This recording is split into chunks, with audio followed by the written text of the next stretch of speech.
Las protestas, los incidentes fuera del Congreso fueron uno de los factores determinantes para que la exposición del jefe de Gabinete de Ministros, Guillermo Francos, terminara de manera abrupta. ¿Qué pasó? Que un sector de los bloques de Unión por la Patria y el kirchnerismo salieron a la calle junto a diputados de izquierda. Algunos otros legisladores que quedaban en el recinto al ver que no había solución resolvieron dejar el recinto vacío.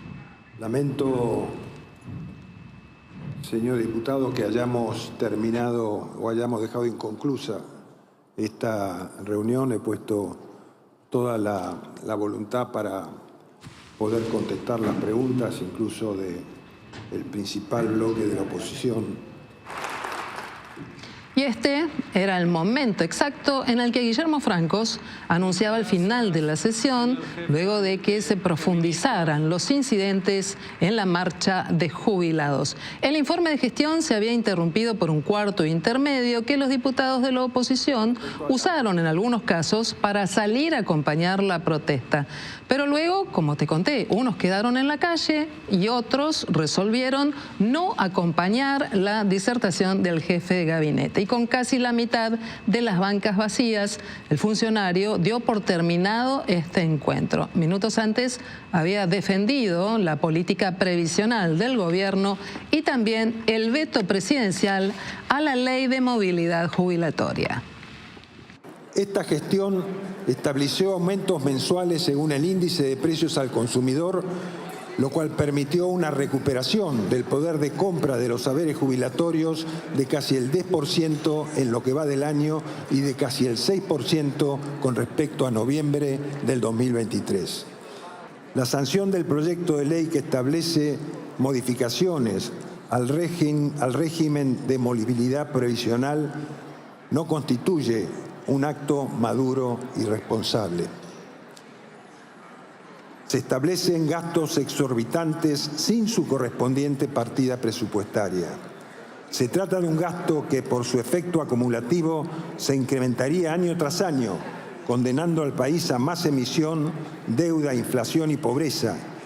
Implicaría para su eventual cumplimiento caer en las viejas prácticas de la emisión monetaria sin respaldo, el aumento de impuestos o el endeudamiento. Recetas que luego de más de 100 años de historia ya han sido probadas inconducentes.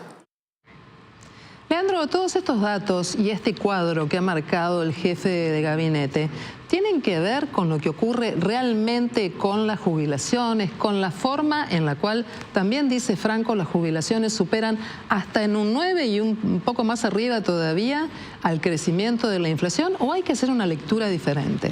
No, esta estimación que hace el gobierno tiene un truco estadístico. ¿Cuál es el truco estadístico? Toma el haber mínimo, la jubilación mínima, sin el bono. Recordemos que los jubilados cobran mes a mes un bono que es absolutamente discrecional, pero que se viene pagando desde mediados del año pasado. Entonces, si vos haces el cálculo sin el bono, es cierto que la jubilación le ganó la inflación. Ahora, si tomás en cuenta el bono, que está congelado en 70.000 pesos desde marzo, y al estar congelado con toda la inflación que hubo desde marzo, ese bono se licuó, las jubilaciones perdieron 5% en términos reales frente a la inflación si tomás en cuenta el bono y si tomás en cuenta el cálculo desde diciembre, que es el mes en el que asumió este gobierno, el gobierno de Javier Milei. Por otro lado, el presidente dice que las jubilaciones volaron en dólares, pero la verdad que todo voló en dólares en la Argentina desde diciembre del año pasado.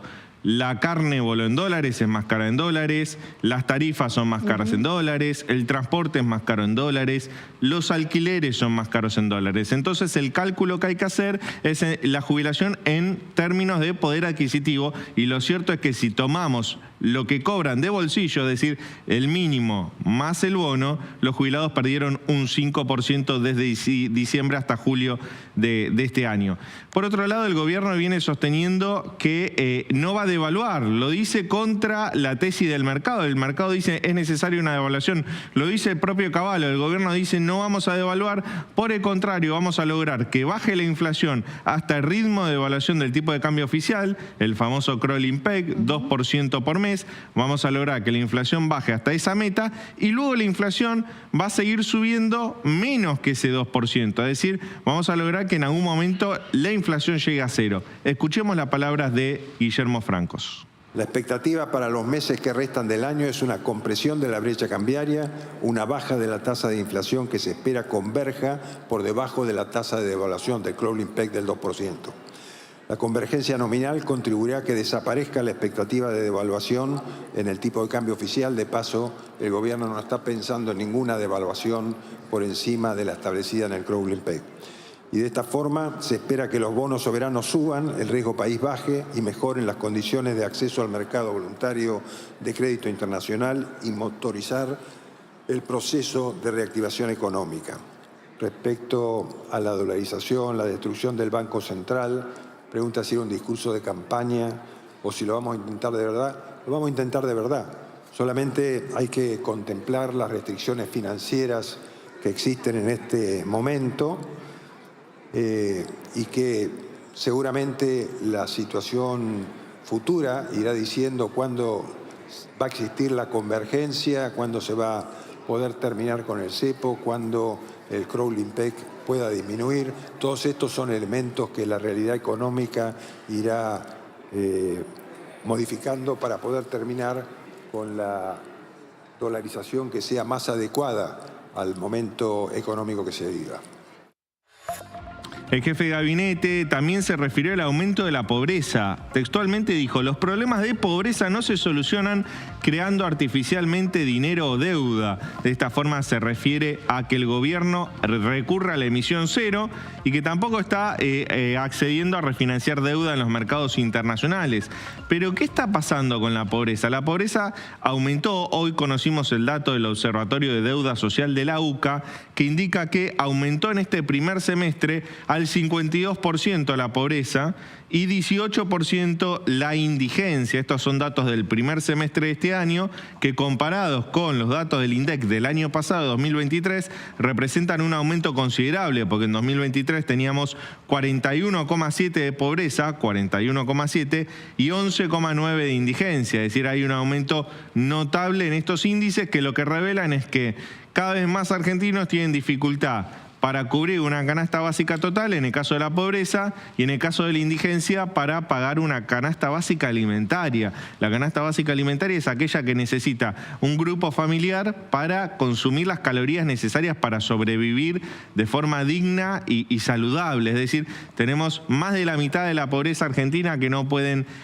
pagar una canasta básica total. Lo que sí dice el Observatorio de Deuda Social de la UCA, que esta es la cifra mayor de pobreza de 2004, pero a diferencia de la crisis de 2001, en este entonces, ahora, no hay un nivel de desempleo tan alto como en el de aquella época, cuando incluso llegó a un 20%. Es decir, en este momento el desempleo, si bien aumentó con respecto al año pasado, no llega a las dos cifras, a los dos dígitos, con lo cual el nivel de crisis no es tan grande como el de 2001. Leandro, ¿y qué